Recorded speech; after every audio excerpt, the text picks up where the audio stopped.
You're listening to the Anesthesia Patient Safety Podcast, the official podcast of the Anesthesia Patient Safety Foundation. We're bringing you the very best from the APSF newsletter and website, as well as the latest information in perioperative patient safety. Thanks for joining us.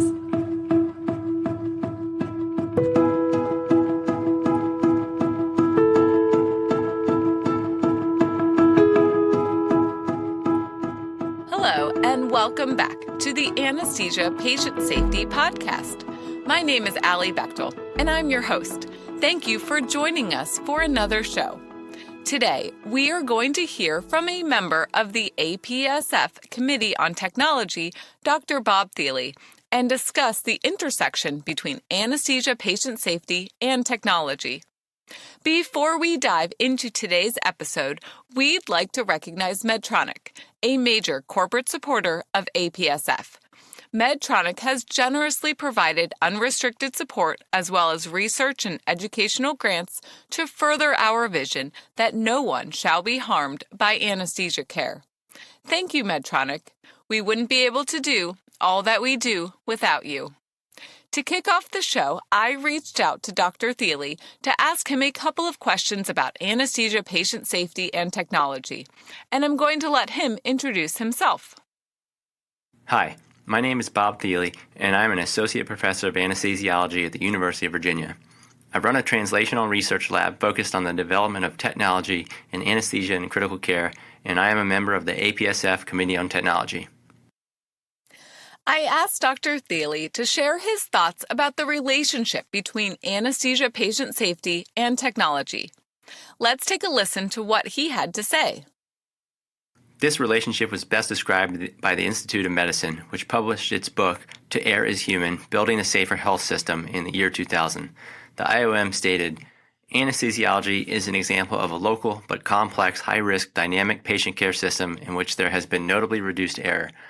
Anesthesiologists confronted the safety issues presented by the need for continuing vigilance during long operations but punctuated by the need for rapid problem evaluation and action. They were faced with a heterogeneity of design in anesthesia devices, fatigue and sleep deprivation, and competing institutional, professional, and patient care priorities. By a combination of technological advances, most notably the pulse oximeter, standardization of equipment, and changes in training, they were able to bring about major, sustained, widespread reduction in morbidity and mortality attributable to the administration of anesthesia. In my opinion, safety through technology is central to our identity as anesthesiologists, past, present, and future.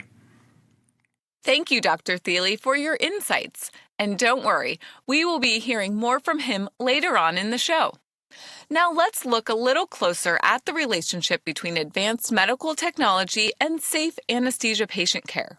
To do this, we are also going to head into the APSF archives to discuss an article from the winter 2013 APSF newsletter, Training Anesthesia Professionals to Use Advanced Medical Technology, from the APSF Committee on Technology. While technology has certainly changed in the past 8 years since this article was published, the overview and recommendations are just as important today. To find the article from the APSF homepage, click on the newsletter heading. Fourth one down is APSF Newsletter Archives. From here, scroll down until you see 2013, and then click on Winter 2013. The article is the second one in the column on the left. Let's boot up our technology and get into the article. This article includes recommendations from the APSF Committee on Technology from 2013 and comes with the following disclaimer that recommendations developed and supported by the APSF are intended to assist professionals who are responsible for making healthcare decisions with a focus on minimizing the risk to individual patients for rare adverse events rather than necessarily on practices that balance all aspects of population health quality and cost. You can read the full disclaimer in the article, and I will include the link in the show notes. The APSF is committed to anesthesia patient safety by involving not only the medical professionals providing anesthesia care, but also representatives from the medical device industry to reach this goal. This collaboration is something that we see as part of the rapid response to questions from our readers. For the 2013 article, the Committee on Technology developed recommendations for advanced medical technology training. Anesthesia training involves learning about pharmacology and physiology and technical skills to intubate, but it is also important that practicing anesthesia professionals are able to correctly and safely use advanced medical technology. And this article offers a guide for learning, assessment, and documenting the competency for the use of advanced medical technology. Before we go any further, let's review some definitions and examples that you can find in the appendix.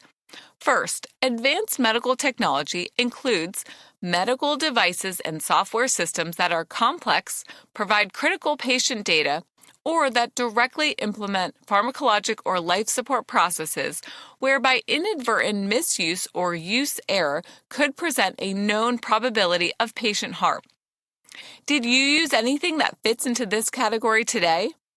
Here are some examples of this technology. Go ahead and raise your hand each time I give an example of advanced medical technology that you used the last time you were providing anesthesia care. Anesthesia machines or workstations and mechanical ventilators. Patient monitoring systems, which may include cardiovascular, respiratory, neuromuscular, and electrophysiological monitoring. Complex diagnostic imaging systems, including Doppler velocity and ultrasonic imaging, such as one of my favorite pieces of technology, transesophageal echocardiography. Medication delivery systems, including infusion pumps. Energy delivery systems, including defibrillators and pacemakers. Cardiovascular support devices, including intra-aortic balloon pumps or ECMO. Point-of-care diagnostic or laboratory devices, including ROTEM or TEG, or even arterial blood gases.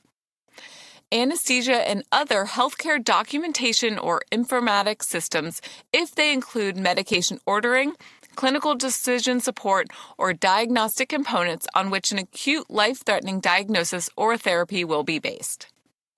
Did you get a workout in by raising your hand? I know that I did.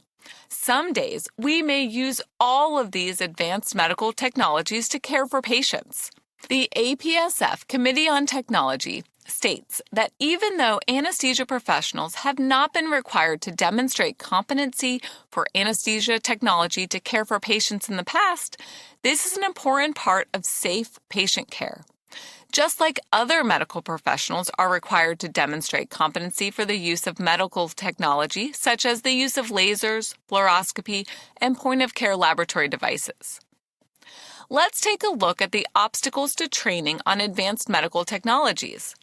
The APSF Committee on Technology identified barriers to training programs for learning about new technology in 2013 that included the following: lack of recommendations from anesthesia professional organizations to demonstrate competency prior to using advanced medical technology during anesthesia patient care, time constraints due to clinical workload and busy OR schedules, availability of accessible training programs that can be completed in a time frame that is appropriate for busy anesthesia professionals, not being able to offer CME credits for training on technology that is provided by industry representatives, even though this training from industry representatives may be preferred given their expertise with the technology and their incentive to provide the training, and difficulty maintaining a formal training program after an initial time period for newly hired anesthesia professionals.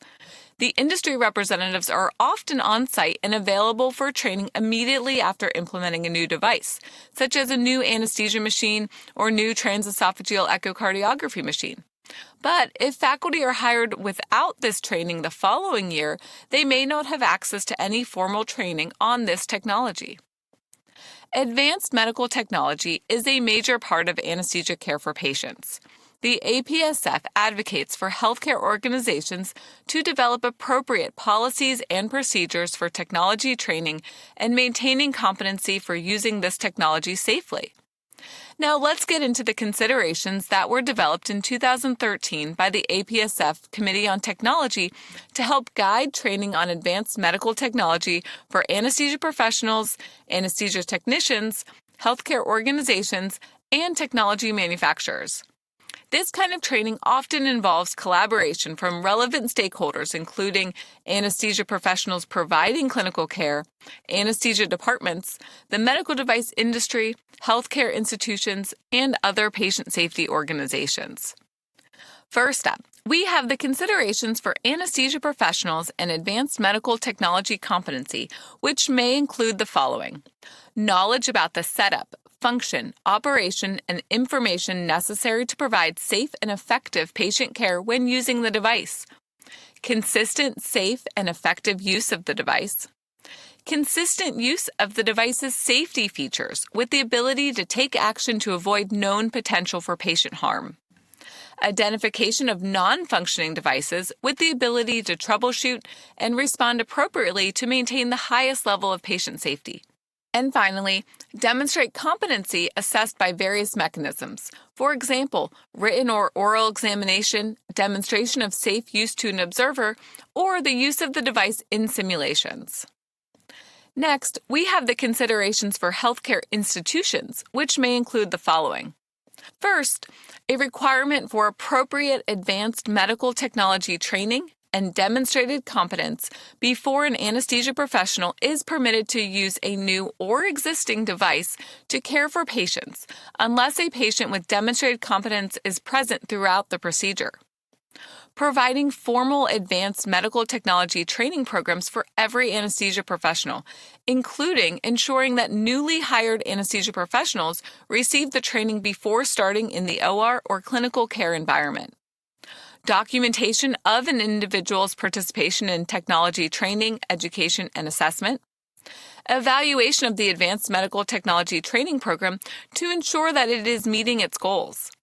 Establishment of a schedule for reassessment of anesthesia professionals' continued competence, an allocation of time for training and assessment within the regular workday.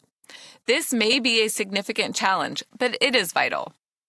Finally, let's review the considerations for technology manufacturer, which may include the following. Using a rigorous, user-centered human factors design process to create devices that are easy to learn to use, easy to remember how to use, and that fail safely and gracefully. Development of effective training materials and instructions for use. Creation of standardized user training and competency assessment materials based on user-centered design and validation methods, which can be used by institutions to comply with these recommendations. And assist customers in the implementation of user training and competency assessment materials and procedures. Many of these considerations have been incorporated into anesthesia training on advanced medical technology, but it is important that we continue to do so with new medical technology, especially given our increasingly complex patients, procedures, and busy clinical schedules. Since we just reviewed an article from our archives, I want to return to the present and look to the future. I also asked Dr. Thiele about what he envisions for the future with regards to technology and anesthesia care and patient safety. Let's take a listen to what he had to say.